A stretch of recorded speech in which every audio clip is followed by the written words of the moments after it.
Will Jarren Kelenic return this season? Will Jackson Holliday get the call to the bigs? Find out that and more on this action-packed episode of Locked On Fantasy Baseball.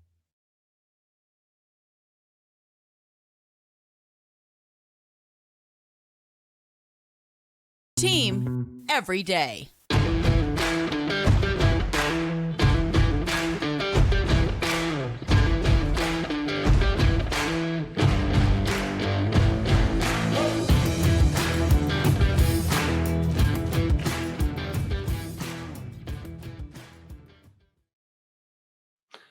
Hello, fantasy baseball fanatics, and welcome to the Locked On Fantasy Baseball podcast, your team every day. I'm your host, Matt Onay. Unfortunately, not with Dom today. My guy's at a comedy show, so you're stuck with me. You can find me on Twitter at Matthew_Onay. And find Dom, my co-host, at Dominic Martino at LFB. Um, you can find us on all social media platforms. If you can, leave a 5-star review, give us a subscribe on YouTube. Thanks for being with us. We got a great show for you today, guys. And real quick, today's episode is brought to you by FanDuel. Make every moment more. Right now, new customers get $5 can bet $5 and get up to $200 in bonus bets guaranteed. Visit fanduel.com/locked on to get started today. All right, guys, we got an action-packed episode for you today and a bunch of names I think you need to stash. And a bunch of names we're going to talk about whether they're even going to come back. And we'll start off at the top here. Is Kelenic going to return this year? And quite honestly, I'm not sure. I was looking today, and there's a chance he might, but he has to go. He got another rehab start benchmark, so I guess another setback there. I still think he might be able to get one in by the end of this week if we're lucky here, and then possibly get like 2-3 rehab games in there, and then get back up in the bigs. Now, if he does that, I like the way he started off the season. He actually had a pretty decent season, unlike all the others, which have been absolutely atrocious. This year when he was healthy and before he hurt himself like a bozo, he had 326 at bats, 43 runs, 24 doubles, which is phenomenal, especially with that many at bats. 2 triples, 11 bombs, 45 ribs, 12 stolen bases, and batted 252. I mean, you can't really be mad at those numbers. I really just like his upside, quite honestly. I'm just surprised the power wasn't there more this season because he does have like a high ceiling for power. I would love to see him do more, but it's a great starting point for him. I think that, the kid's got the world at his fingers. He just got to actually capitalize and, not hurt himself and get going here. We're going to move on. We're going to talk about Mr. John Means. John Means, we've mentioned a whole bunch of times, honestly. Sorry to start beating you over the beating it over like a dead horse here, but you know what? We got to talk about him. He draws another rehab start. So right now, as they're looking at it, Means should be, up soon is how I'm going to take this. It isn't clear how many he needs, but he should be getting up here soon. And if Mean comes back, I mean, there's a lot of upside there too. I mean, John Means can do a lot for you in the pitching categories. I really always thought that this kid had something special if he could ever just, stay healthy and put things together. That 2021 season was absolutely great with a 3.62 ERA, 146 innings pitched with 134 strikeouts. I think Means can come back and be a mid-3 ERA to high 3 ERA kind of guy with, of course, under a K per 9, but he does have the K per 9 upside, in my opinion, so he might be able to do it. We shall see. Means is young, still has a lot of talent, and that Baltimore team can give you a lot of win upside here. So that being said, I think John Means is definitely a stash.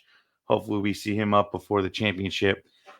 If you have the open IL spot, I am trying to stash him every which way I can and go from there.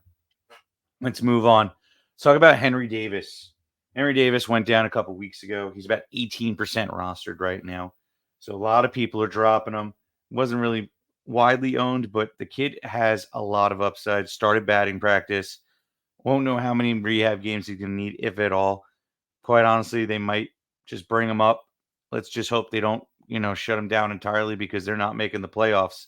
So we shall see. Henry Davis right now on the season before he got hurt, 24 runs, 5 bombs, 18 ribs, 3 stolen bases, and batted .213. Now the batting average was something worth the desiring, but I still think Henry Davis has a boatload of upside.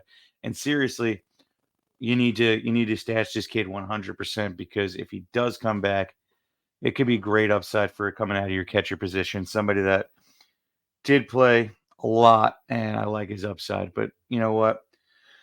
We shall see. All right. Another name you guys are probably tired of hearing from us. And God, we're moving fast. We're about 5 minutes in, about on my fourth name. Hey, it's lightning round with Matt today. So let's keep going here. Let's talk about Kris Braynt. Now, you guys are probably all tired of Kris Braynt. We told you to draft him everywhere. He completely flopped and just couldn't stay healthy, of course. And you know what? He was built in with the draft price, but we really thought he was going to do it. But he's taking batting practice after hurting his finger. And you know, after hurting it in late July, there's still no timetable for his return, but he should be back before the end of the season. So here's the thing. If he comes back, I'm probably going to expect the championship week, which is in 2 weeks. So he's worth the stash if you think he's going to break. If you think you're going to make it that far. I mean, right now, if you're worrying about this week, if you have the bye week, he's somebody to consider. So Kris Braynt is somebody that we all know who could have a boatload of upside if they actually play and can, quite honestly, if he could just stay on the field. Now we're ways removed from him actually playing a full season in 2021, being that we're in 2023. Because in 2021, my guy had 513 at bats in 2022, 160 in this season, 243. He didn't do much with that outside of the 8 home runs and the 243 at bats, but he batted a measly 251. And honestly, he's like a 260, 265 hitter, in my opinion. So I think he can honestly, if he does come back, he might have a lot of upside in the power department. And hopefully he can, get you some nice batting average. Kris Braynt on that lineup. There's not many people that are getting on base outside of like McMahon. So we'll see about what Kris Bryant's upside is. But other than that, I'm just going to say that, you know what, he is a mustache because, you know what, we all know what that upside is, and we just can't pass that up. So if you have the IR, I'm 100% stashing this dude just based off of track record and history. Let's just hope he can actually make it back this season. All right. And we're done with all our major leaguers. And I have a bunch of awesome names coming up for prospects. The number 1 prospect overall, another top 5 prospect, another top 5 prospect, and a couple of other interesting names that I really like that may or may not get the call this year, but it's worth talking about this late in the season and the exciting time of September call-ups. But before that, are you struggling to close deals? Cold outreaches is waste of time for both the buyer and the seller at every single stage, especially when the seller are using shallow and outdated data. Your organization can overcome these challenges with technology that translates comprehensive, high-quality buyer data in real-time insight. These deep insight empowers sales reps and teams to adopt habits of top performers, which leads to better outcomes like more pipeline, higher win rates, and larger deals. We call this deep sales. And we've built the first deep sales platform with the next generation of LinkedIn Sales Navigator. Right now, you can try LinkedIn Sales Navigator and get 60-day free trial at linkedin.com/lockedon. That's linkedin.com/lockedon for a 60-day free trial. Let LinkedIn Sales Navigator help you sell like a superstar today. Just go to linkedin.com/lockedonmlb to get started today. Dear everydayers and new listeners, we have an incredible opportunity for you to support the show and enjoy some fantastic perks along the way. Introducing the Diamond Club on Subtext. By becoming a member, you can not only contribute to the show's success, but also gain access to exclusive benefits.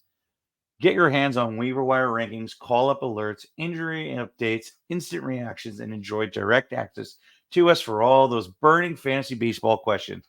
Plus, you can try it out completely free for 14 days. Your support means the world to us, honestly. And we can't wait to connect with you and on this exciting journey. Join us today on Diamond Club on Subtext today. Let's take your fantasy baseball experience to new heights. Man, I wish I had Dom just so I can pass this off. I'm talking up a storm here. Sorry, choking on my water here. Let's move on here. Let's talk about Mr. Jackson Holliday. Jackson Holliday, incredible talent. It is absolutely mind-boggling how fast this kid was able to adapt. It's like, wow, he's going to be somebody special. Here's the thing. I didn't think that this year this kid was going to get the call. And quite honestly, I really didn't. But when I saw Chanel get the call, this really opened up the floodgates for, my mind to start racing about, can Jackson Holliday get the call? And honestly, the way he's performing in the minors has way more, exposure to the minor league talent. I don't see why he can't. Like this year alone in the 2023, 402 at bats, 95 runs, 26 doubles, 9 triples, 10 bombs, 66 ribs, 23 stolen bases, 85 walks to 101 strikeouts, and batting 333. Like these numbers are stellar. He's already up to double A. I'm surprised he's not a triple A at this point, but it is what it is. He could get the call from double A. I mean, Juan Soto did it. Why can't Jackson Holliday do it? The dude's a young stud. Now, I'm looking at this and I'm like, yo, how doesn't he just propel himself with only 10 home? I mean, with those double numbers and those triple numbers. The home runs are a little bit more desirable, but I think that'll come.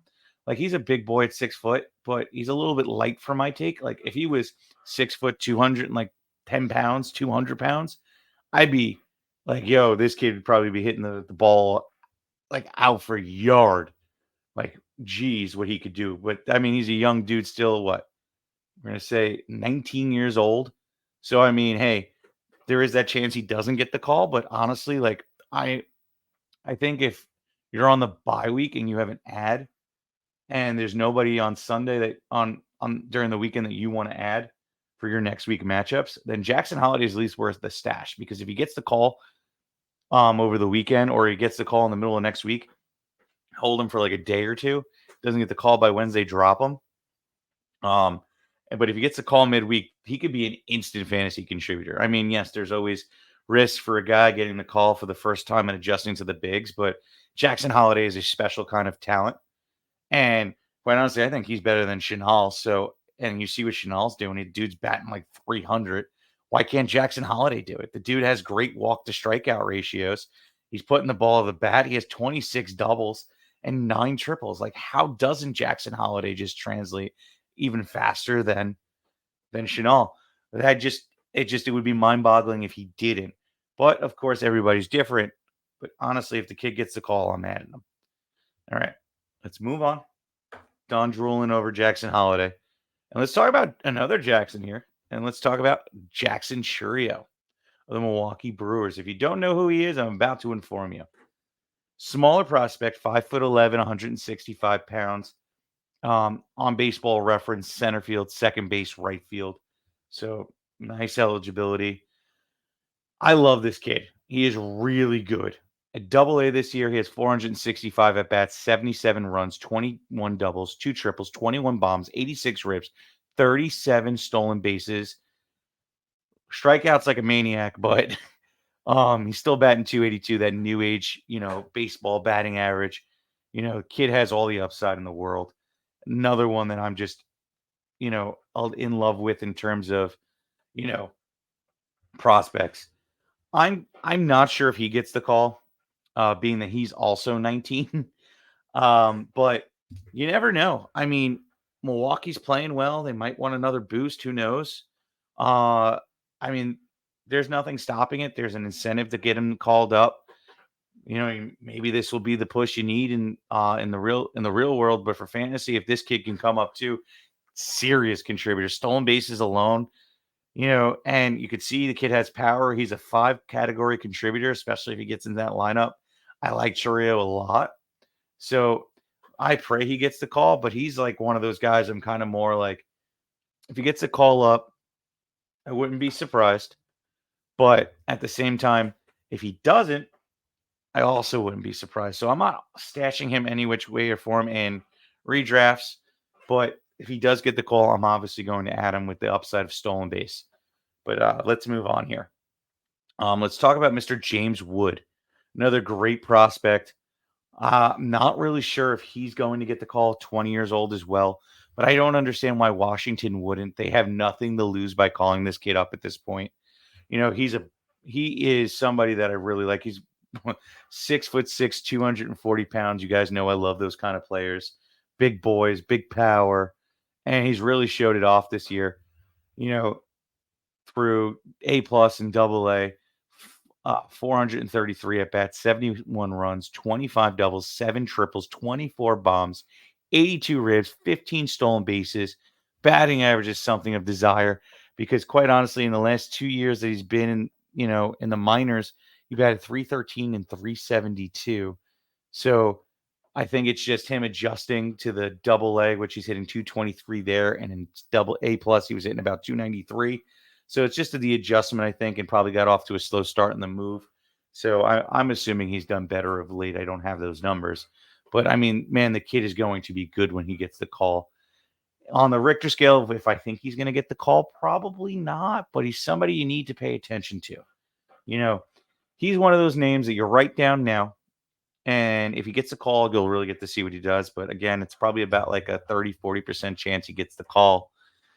But you write his name down, and he's somebody you're going to be paying attention to next year to see if he does break camp or if he does get the call in the 2 weeks, like, getting Acuña and Kris Braynt, you know, and hey, we'll see what the Nationals want to do. I would love to see him get the call because I think his upside is just astronomical.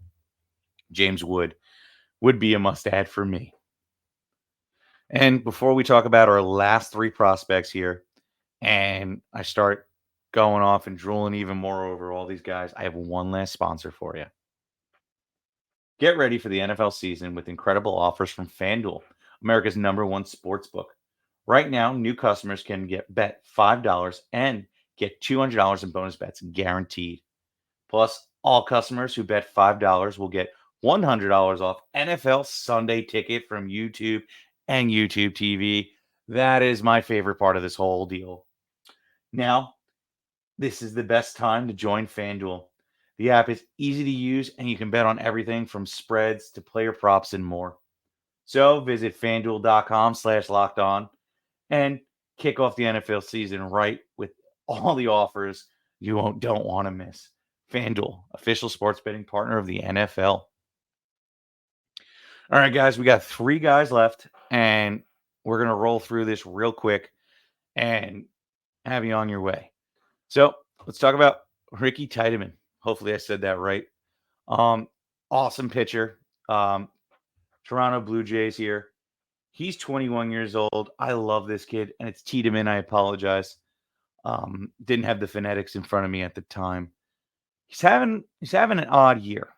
A little bit down because he's really just more of he's been really like a sub-3 ERA for most of his minor league career. And since he's joined Double A, it's been a 5.33. But I think, in the minors, especially with these prospects, they get them to try different releases, new pitches, things like that. So there's a lot of, learning processes along the way. So I don't think this is his true numbers. I think this is more of let's figure it out. He's about like a 20% chance that I actually think he gets called up while he's later into the podcast here for all the real true hard fans that listen to the whole thing here. But I like Tiedemann. He's a name that I want to mention just based off of the fact that I think if he does get the call this year and he does get to go and do his normal thing, he may transfer decently and may be able to come up depending on the matchup and have some fantasy value. So keep an eye on him. We'll see how it happens. Again, like 20-30%, whether this actually happens or not, but somebody I do like. All right, let's move on here. Now, I need the phonetic spelling for this guy. If you're watching on YouTube, the name's already up here. Man, his name is so hard. Luisangel Acuña. just traded over to the Mets from the Rangers. In that trade for this year, and honestly, I love this kid. I don't think he's going to be the next Acuña Jr., but he has a lot of upside. 472 at bats this year, 86 runs, 27 doubles, 2 triples, 7 bombs, 59 ribbies, 54 stolen bases, 51 walks to 94 strikeouts, batting 301. And since joining the Mets, he's batting 315 from 255. I'm sorry. I lied. I got this backwards. He has decreased since joining the Mets at a 255 from 315. But of course, you're moving, things are happening. But here's the thing. I feel like the Mets are going to call him up. I don't know when. Might be the last week of baseball, just to see what they got in this kid. You know, they did that with Obady, wherever you say his name. So and why wouldn't they do it Acuña and see what they got in this kid? He, still think it's on the lower side, maybe 20%, maybe 1 week. Maybe if somebody gets hurt, it thrusts him into the lineup. We shall see. Acuña is somebody I'm keeping an eye on. Again, another name that I'm just going to write down for next year because I think that he has a lot of upside for futures and for next year, possibly. Acuña is going to be good. That stolen base upside is going to be great. But now let's move on. Out of all the big names, this kid is my strong, close fourth here. Because this kid is somebody that nobody's really talking about, but the upside is phenomenal with this kid. And it's Yanquel Fernandez. Colorado Rocky prospect, 6'2", 198 pounds. This kid should just needs about like 10 more pounds, and he'll have me drooling. It'll be fantasy, salivation here. Okay. Kid is 20 years old, and he's already just, crushing the ball down in the minors. And what I like about it is the fact that he does have the power, and he's going to play half his games in Coors Field. And Great American Small Park is what I'm calling it, or or pretty much, the driving range, we could call it too. So this year, between A plus, double A, 440 at bats, 66 runs, 23 doubles, 3 triples, 23 bombs, 89 ribs, strikes out like a maniac, but still batting 275, an OPS of 821. Great numbers. In double A's hitting 218, struggling a little bit of late since he got the full promotion there, but I still think the kid's got all the upside in the world. I don't know if they call him up, but at the same time, the Rockies aren't playing great at all. And quite honestly, why wouldn't you call your guy up? He's your 1 or 2 best prospect, and you need to see what you got. Why wouldn't you? Let's just see what this kid can do.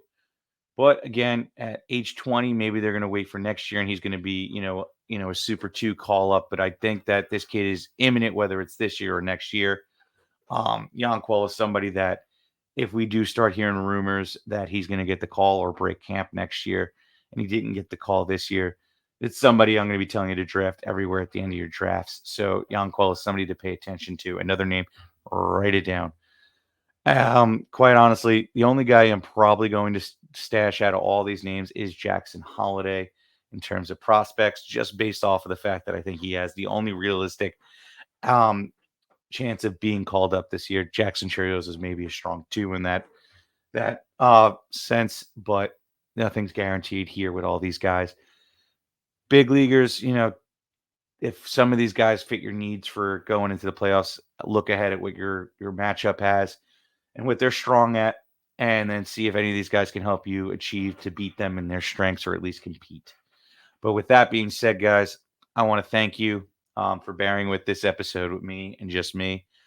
You're not going to have me for the rest of the week. I'm out. Dom's going to be a great friend and take care of the rest of the week for me. I am going on a family vacation for my daughter's 2nd birthday. So you all have a great day. Hope the holiday was good. And until next week, peace.